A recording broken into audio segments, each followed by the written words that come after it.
저는 지난 시간에 이러한 기사를 보았습니다. 한국에 살고 있는 한인이 미국 USC 병원에 만부를 기증했다라는 소식을 들었습니다. 그가 70세 생일을 맞이하여 지난 80년대 과거에 그 이민 생활을 하는 그 시간에 너무나도 감사하여 미국 여행을 통해서 그 병원에 만부를 기증해야 되겠다는 마음이 생겼습니다. 이유는 이렇습니다.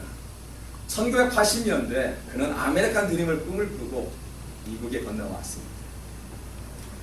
자그마한 비즈니스를 하고 있는데 어느 순간 딸아이의 손이 절단되는 사건이 있었고요. 또 직원이 몹시 병으로 아팠던 그러한 고통을 겪고 있을 때 병원에 입원하였다고 합니다. 그뿐만 아니라 조금 있으니까 어머니가 뇌졸중으로 USC 병원으로 입원하여 근심 걱정하고 있을 때 병원 측에서는 걱정하지 마. 어머니는 우리가 살려낼 수 있다라고 따뜻하게 위로를 해주었던 그런 일이 있었습니다. 그 한인은 걱정이 태산이었습니다. 뇌졸중으로 앓고 있는 그 어머니는 결국은 세상을 떠나고 말았습니다.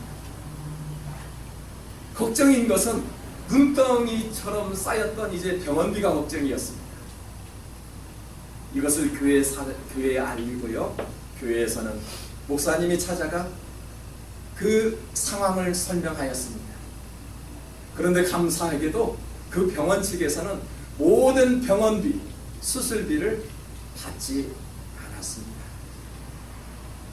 참 그런 걸 보니까 미국은 역시 한 생명을 위해서는 먼저 살리고 보자 라는 그런 병원 측에 참으로 감사하지 않을 수가 없습니다.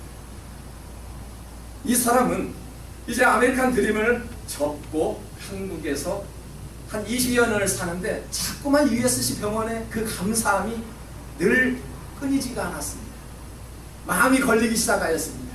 그래서 70세 생일을 맞이하여 전 가족과 함께 LA에 여행을 왔던 것입니다. 그래서 USC 병원에 찾아가서 그때의 감사, 당신들이 우리 어머니를 그리고 내 딸을 우리 직원을 보살펴주지 않았느냐, 그리고 내가 보험도 들지 않았을 때, 보험이 없이 어렵게 살고 있을 때 당신들이 우리의 병원비를 한 푼도 받지 않았다. 나는 여러분의 은혜를 기억하기 위해서 이 자리에 왔고, 우리의 한인은 반드시 기억하는 한민족이라는 것을 보여주고 싶어서 병원 측에 만부를 기증했다라는 감동적인 이야기를 들었습니다. 여러분 어떻습니까? 한인들은 은혜를 반드시 갚는다.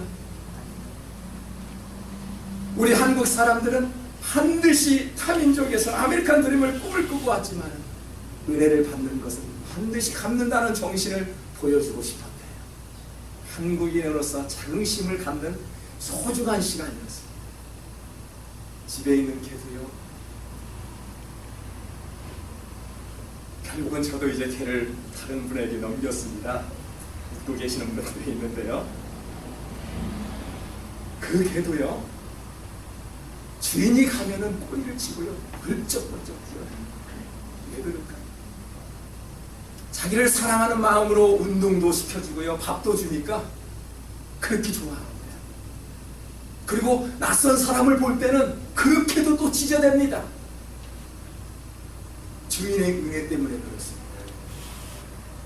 하물며 짐승도 그렇게 살아가는데 하나님의 모습으로 창조된 우리의 모습, 그 하나님의 은혜를 알지 못한다라면은, 하나님의 사랑과 은혜를 받고 살면서도 그것을 모른다라면은 하나님께서 지금 저희들의 모습을 보시고 얼마나 마음이 아파하실까, 그런 생각이 오늘 보니까요.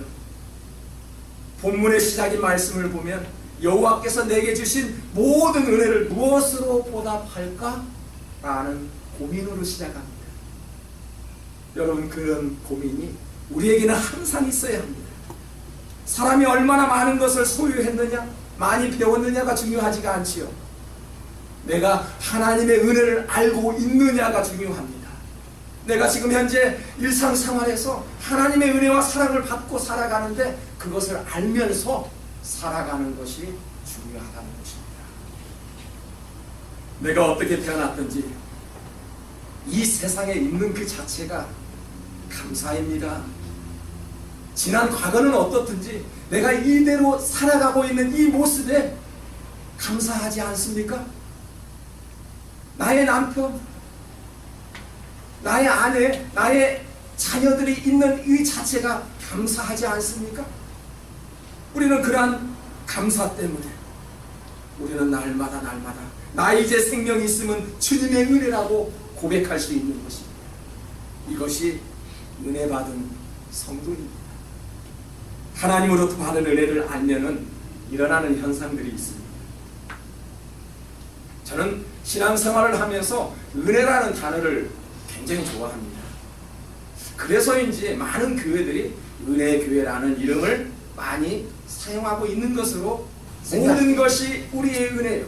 우리가 지난 시간에도 찬양을 했듯이 지난 과거의 모든 시간들을 되새겨 보니까 하나님의 손길이 미치지 않은 곳이 없다라고 방금 전에 우리가 찬송하지 않았습니까?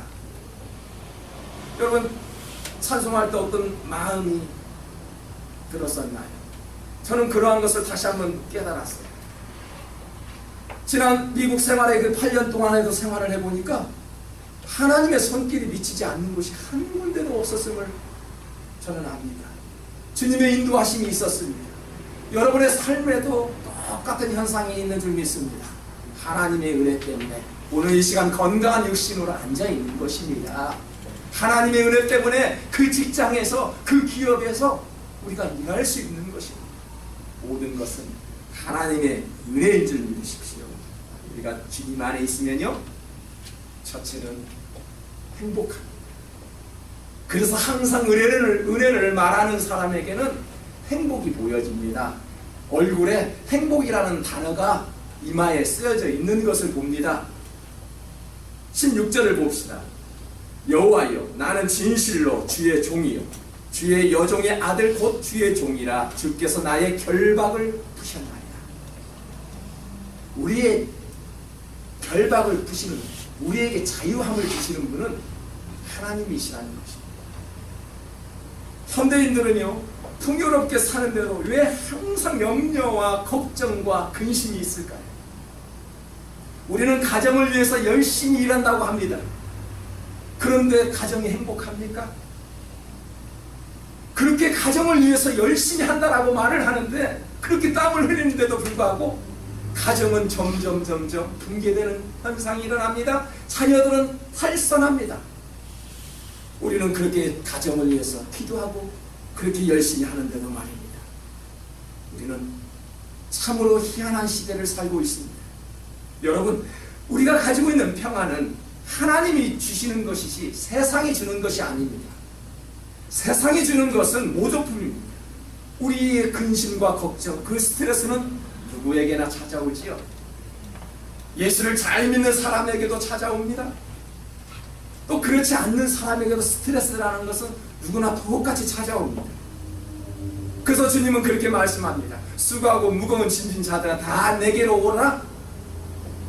내가 해결해 주겠다라고 말씀을 합니다. 예수님의 방법으로 풀 때요, 우리의 심령이 깨끗하게 치료될 줄 믿습니다. 주님이 만져주셔야 우리 심령이 깨끗하게 해결됩니다. 우리의 힘으로 할 수 있는 것은 절대 없음을 우리가 인식해야 합니다. 저는 초등학교를 다닐 때 연탄을 빼는 양옥집에서 살았습니다. 그때 양옥집에서 연탄을 빼는 그런 집도 꽤나 좋은 집에 속했던 그런 집이었습니다. 그런데 그 좋은 양옥집에서 연탄을 빼니 제가 그 연탄가스를 마시고 3번을 죽을 뻔하다가 살아난 사람.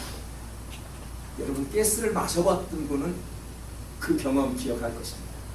가스를 마시면요, 일반 대학가에서 데모하면 최루탄 가스, 그건 이유가 아닙니다. 연탄 가스는요, 그야말로 골을 쪼갠다라고 표현해야 정확할 것입니다. 저는 세 차례를 마시고 세 차례를 죽을 뻔하다가 살아났던 사람. 제가 아니면은 우리 형제들은 다 죽었어요. 저는 한국에 이제 오늘 밤이면 가는데요, 제가 또 간증할 거예요. 형제들만, 당신들은 나 아니면 다 죽었어. 그때 형들이 감사하더라고요. 정말 그랬거든요. 저는 가스를 마시면 먼저 신음소리를 내요. 가스를 마시면 조용히 그냥 잠을 잘다 왔는데, 저는 소리를 내면서 신음소리를 내요. 옆에 있던 형들이 벌떡벌떡 일어나니 다 쓰러졌어요. 제가 다 살려냈어요. 제가 연탄 가스를 마시고 기도한 것이 있었어요. 그 어린 마음이었지만은, 하나님 제발 좋은 아파트에 이사를 좀 했으면 좋겠다라고 기도했더니 아버지가 보일러가 깔려있는 그런 집으로 이사를 시켜줬어요. 보일러를 놓아있는 상태는 그래도 가스는 이제 스며들지 않아요. 안전해요. 좀 살다 보니까 더 좋은 아파트가 생각이 나는 거예요. 왜 친구들은 더 좋은 아파트에 살고 있는데 나는 이러한 보일러 연탄 따는 그런 데에서 살아야 되냐라고 좋은 아파트에 살기를 원했어요. 좋은 아파트에 살다 보니까요, 이제는 최신식 아파트들이 서울 시내에 이제 건축되는 거예요. 최첨단 아파트에서 살기를 원합니다. 하나님, 이제 전화만 하면은 문이 열리고 커튼이 열리고 벽이 열리는 그런 아파트에서 살고 싶어요. 저의 소망이 모든 사람들의 소망 아닙니까? 인간의 마음은 끝이 없다는 것입니다. 하나를 주어보십시오. 2개를 달라고 그럽니다. 2개를 한번 주어보십시오. 10개를 달라고 우리는 기도할 것입니다. 사람의 욕망은요, 너무너무 끝이 없다라는 것입니다. 세상의 것들은 아무리 채워도 우리는 다 받아들여도 너무너무 부족해요. 이 작은 마음 이걸로 다 세상을 감당할 수 있는 그런 욕심 때문에 다 줘도 세상의 것으로는 채워지지 않는 것입니다. 하지만 하나님의 말씀이 한번 들어와 보십시오. 세상의 것들을 하나하나 던지기 시작합니다. 그때 은혜가 쏟아 넘쳐나지요. 그런 체험을 해보지 않았습니까? 주님은요, 세상에 줄 수 없는 평안을 주시겠다라고 약속했습니다. 하나님 말씀을 보지요. 요한복음 14장 27절을 다 함께 있습니다. 평안을 너희에게 끼치노니 곧 나의 평안을 너희에게 주노라. 내가 너희에게 주는 것은 세상에 주는 것과 같이 아니하니라. 너희는 마음에 근심하지도 말고 두려워하지도 말라. 아멘. 세상이 주는 것과 주님이 주신 것과 다르대요. 이걸 구분하지 못하면 우리는 은혜가 없습니다. 세상의 것들을 많이 채우다 보니까 하나님의 것들을 받아들이지 못하니 하나님의 은혜가 무엇인지 모르고 살고 있는 것입니다. 이것을 우리가 구별할 줄 안다면 우리는 은혜 안에 거할 수 있는 것입니다. 예수 믿기가 힘든 이유가 있죠. 많은 연구를 해도요, 다 힘든 이유 하나만 말씀드린다면 하나님의 말씀과 세상이 말하는 것이 너무나 다르다는 것이다. 좀 더 같아야 교회를 다녀도 좀 마음이 편안한데, 교회만 가면은 제가 들었던 모든 말씀과 다 달라요.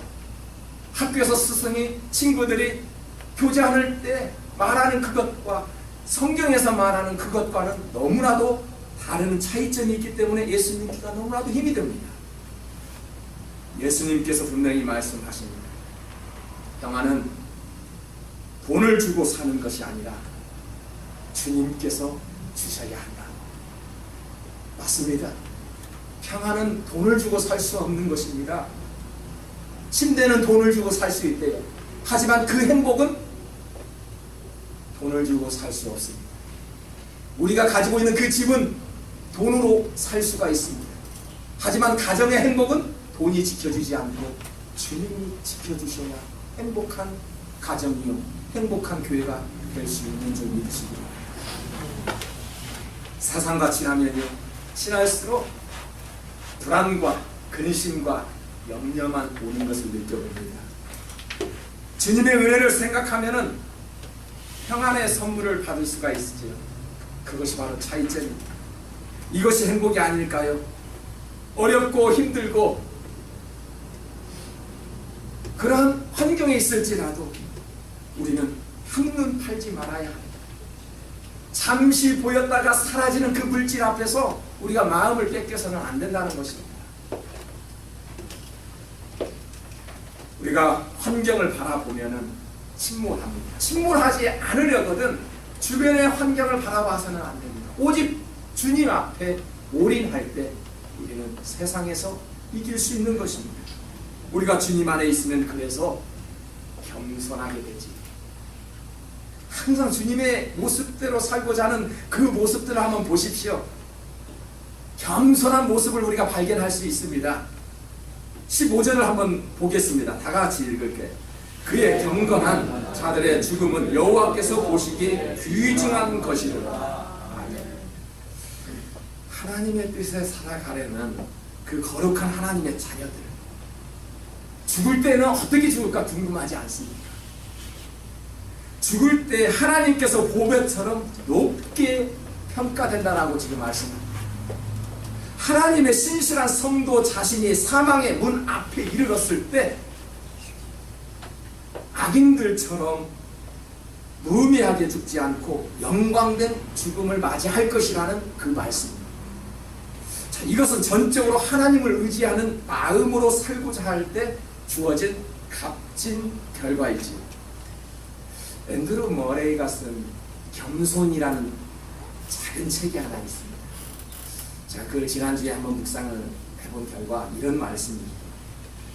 하나님과 가장 가까운 사람은 겸손한 사람입니다. 성도들이 배워할 최고의 교훈도 겸손이다. 참 그 말씀을 들을 때 우리가 겸손이라는 단어를 모르고 계시는 분은 없지 않습니까? 생각해 보십시오. 비록 우리에게 감격적인 헌신이 있었습니다. 뜨거운 사랑과 열심이 있었습니다. 놀라운 체험이 있었습니다. 그런데요, 하나님이 주시고자 하는 그 겸손이 없다면은 어느새 나의 육신과 마음이 하늘로 올라가 버립니다. 교만한 자로 변해버리는 것을 볼 수 있습니다. 그러니까 겸손도 누가 주신다고요? 우리의 노력으로 되지 않는다는 것입니다. 하나님께서 주셔야 하나님의 겸손을 우리가 배울 수 있다는 것입니다. 세상에서는 흔히 우쭐대며 목소리가 크고 자신만만해하는 사람을 따라가라고 이야기하지요. 그래서 교통사고가 나면은 목소리가 큰 사람이 이기는 시대가 있었죠. 그래서 한국에서 교통사고가 나면은 목소리가 커서 너가 잘못했다, 내가 잘했다라고 목소리가 큰 사람이 이겼던 시절을 저는 보내왔습니다. 그렇다고 해서 또 목소리가 작고 온유하고 말이 없는 그러한 사람들을 소심하거나 나약하거나 비굴한 사람이 아니라는 것입니다. 말이 없고 표현이 없는 것이 겸손한 사람이 아니라는 것입니다. 목소리가 크고 용감하고 씩씩한 사람은 교만한 사람도 아니고 말이 없고 조용하고 온순한 사람이 겸손한 사람이 아니라는 것입니다. 어떤 사람이 겸손합니까? 겸손한 사람이라는 것은 하나님의 이름을 욕되게 하는 자 앞에서 진실을 말하고 사람들 앞에 두려워하지 않는 사람이 겸손한 사람입니다. 정확하지 않습니까? 우리는 흔히 얌전한 사람, 말이 없는 사람에게 겸손한 사람이라고 이야기하는 천만의 말씀입니다. 말이 많고 씩씩하고 용감한 사람, 자신만만한 사람에게 거만한 사람이라고 그렇게 이야기를 하는데 천만의 말씀입니다. 겸손한 사람이라는 것은 하나님을 욕되게 하는 자 앞에서 당당하게 진실된 말씀으로 선포할 수 있는 그런 사람, 그런 사람이 겸손한 사람인 줄 믿으시기 바랍니다. 여호와의 이름을 욕되게 한 골리앗을 다윗은 용서하지 않았습니다. 그 골리앗을 가만히 내버려 두지 않았습니다. 만군의 여호와의 이름으로 나아갔을 때 그 골리앗을 물리쳤을 수 있었습니다. 다니엘 청년을 보십시오. 금신상에 절하지 아니하면은 너의 목숨을 내가 빼앗겠다 라고 말하는 사람들에게, 그래, 설령 하나님께서 불에서 나를 건져내지 아니하실지라도 나는 내가 믿는 여호와만을 섬기겠다라고 당당하게 말하였습니다. 그렇게 겁을 주는 사람들 앞에 다니엘은 무섭고 두렵고 떨림이 없었습니다. 우리가 말하는 겸손은 타인에게 잘 보이려고 하는 그런 형식적인 겸손이 아니라 예수님께서 보여주시는 그런 겸손을 배워야 한다는 것입니다. 마태복음 11장 29절 다 같이 한번 읽어보겠습니다. 나는 마음이 온유하고 겸손하니 내 멍에를 메고 나한테 배워라. 그리하면 너희는 마음에 쉼을 얻을 것입니다. 아멘. 하나님의 겸손을 배우면은, 그 겸손을 가지고 있으면은 마음에 평안이 온다, 그런 말씀이 아닙니까? 겸손한 자가 십자가를 낼 수 있답니다. 또 주님의 십자가를 내는 자는 쉼을 얻을 수 있다라고 지금 말씀합니다. 예수님의 겸손이 우리에게도 임할 수 있어야 합니다. 주님의 겸손이 있을 때 십자가를 낼 수 있는 것이고요, 주님의 음성대로 따라 살 수 있는 것입니다. 우리가 십자가 은혜 안에서 머무는 사람은 평안과 함께 감사도 할 수 있는 것이죠. 17절에 보니까 이런 말씀이 있습니다. 내가 주께 감사제를 드리고 여호와의 이름을 부르리이다. 하나님 앞에 감사제를 드리고 하나님의 이름을 부를 수가 있대요. 어떤 사람이 부를 수가 있습니까? 여러분, 감사제를 드린다는 것은 형식이 아니라 당연한 일입니다. 예배를 드리는 것이 형식이 될 수 없지요. 아무리 작은 예배, 아무리 가정에서 드리는 예배, 밖에서 야외 예배 드리는 그것이 형식이 될 수 없는 것입니다. 형식적인 예배는 단 한 곳도 있어서는 되지 않는 것입니다. 감사제를 드린다는 것, 형식이 아니라 이것은 당연한 일일 것입니다. 감사제를 드린다는 것은 우리가 은혜를 입고 살면서 은혜가 은혜인 줄을 모르고 사는 사람들에게 많은 기회를 주고 있지요. 오늘날 성도들이 자신의 평안을 위해서 하나님을 믿는다는 것은 대단히 위험합니다. 자신의 평안을 위해서 우리가 하나님을 믿는 것은 절대 잘못된 것입니다. 칼빈은 이에 대해 이렇게 말했죠. 믿음은 이 세상에서의 장수, 존귀, 부귀를 확실하게 약속하지 않는다.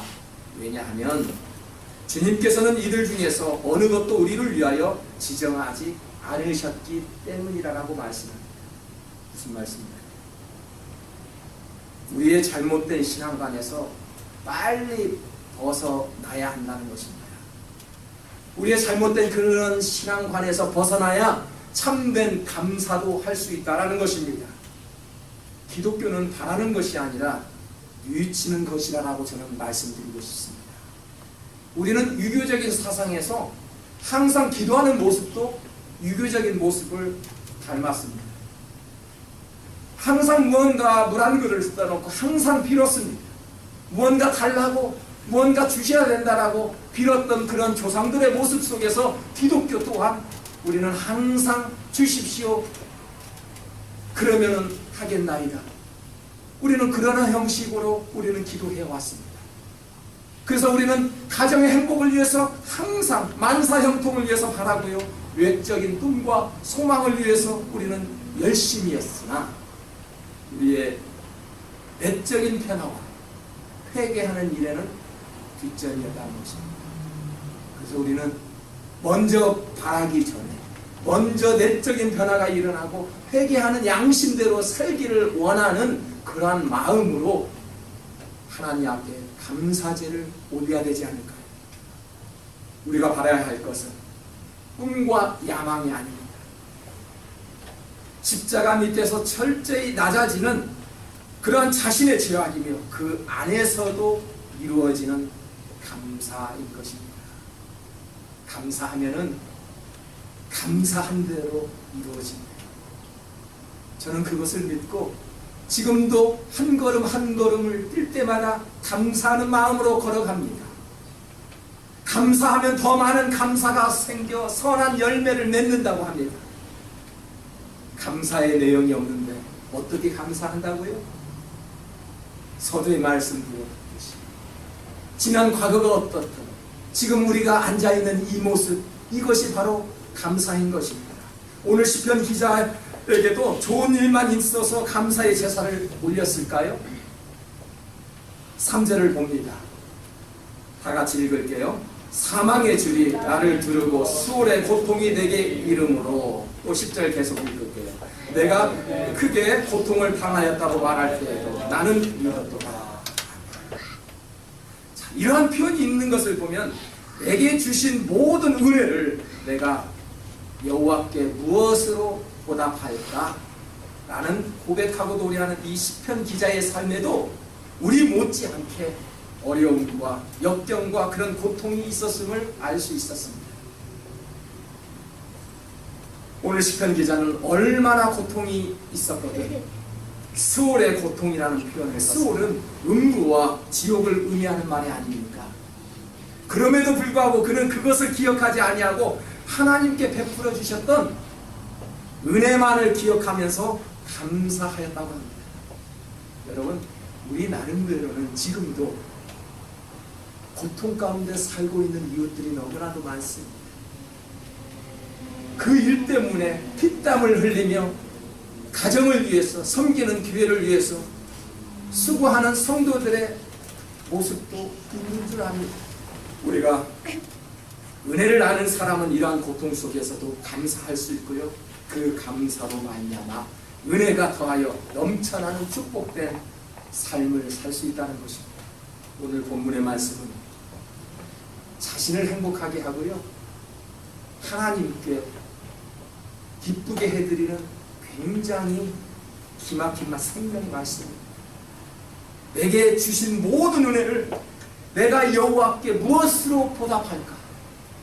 이러한 고백이 저와 여러분에게 항상 생활 속에서 이러한 근심과 걱정을 가지고 살아갈 때 하나님께서 우리의 가정에 복의 복을 더하여 주실 것을 믿습니다. 힘들지만 어려운 일이 있을지만 하나님의 은혜를 생각하고, 하나님, 내가 나된 모습 하나님의 은혜이니 앞으로의 모든 삶도 주님께 맡기오니, 하나님, 우리의 가정을, 나의 영혼을 주님 앞에 맡기오니 나의 영혼을 이끌어 주시옵소서. 그러한 마음으로 한 주간 사시기를 주님의 이름으로 축복합니다.